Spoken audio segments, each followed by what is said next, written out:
ہوگی ایک جماعت، جہاں پچھلے جمعے کو میں نے آخر میں یہاں چھوڑی تھی بات، ایک جماعت ہوگی جس کی چند خوبیاں ہوں گی، ملامت سے نہیں ڈرے گی وہ جماعت،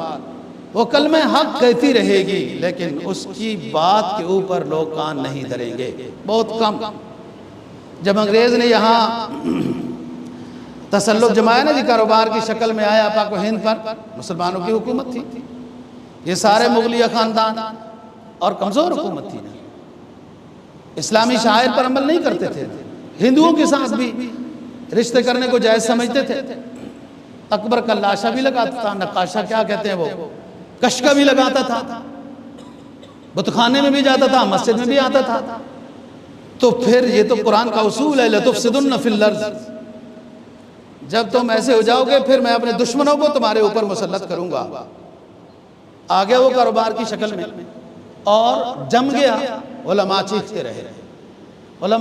رہے کہ بچوں ان کافروں سے وظیفے نہ لو، وہ ایسٹ انڈیا کمپنی وغیرہ کی طرف اشارہ کر رہا ہوں، لیکن علماء کی بات پر لوگ کان کدھر دھرتے ہیں؟ وقتی طور پر پیسہ ملنا چاہیے، جدھر بھی ملنا چاہیے، جو کرنا چاہیے، دیکھا جائے گا بعد میں۔ کس نے دیکھا ہے بابو جنت کو، جہنم کو، حساب کو؟ علماء کی بات۔ جس وقت وہ لال حویلی میں بہادر شاہ ظفر بند ہو کے رہ گیا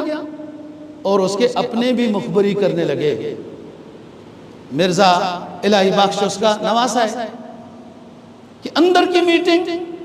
انگریزوں کو بتانے لگے۔ اب بہادر شاہ ظفر بار جو ہے نا جی پیغام بھیج رہا ہے کہ جہاد کے لیے نکلو، جہاد کے لیے نکلو، انگریز کے خلاف جہاد کرنا چاہیے۔ اور جب علماء 200 سال پہلے شور مچا رہے تھے کہ انگریزوں سے مراعات نہ لو، وظیفے نہ لو، اسلامی اقدار پر عمل کرو، ہندوؤں سے ہمارے رشتے نہیں ہوتے، ذمہ کا خیال رکھنا ایک الگ پہلو ہے، اس کے مذہب کو مان لینا الگ بات ہے، ذموں کا اسلام نے خیال رکھا ہے، لیکن یہ تو نہیں ہے کہ آپ ان کو مسلمانوں کی طرح سمجھیں اور اپنے شادی بیاہ بھی ان سے کرنے لگ جائیں۔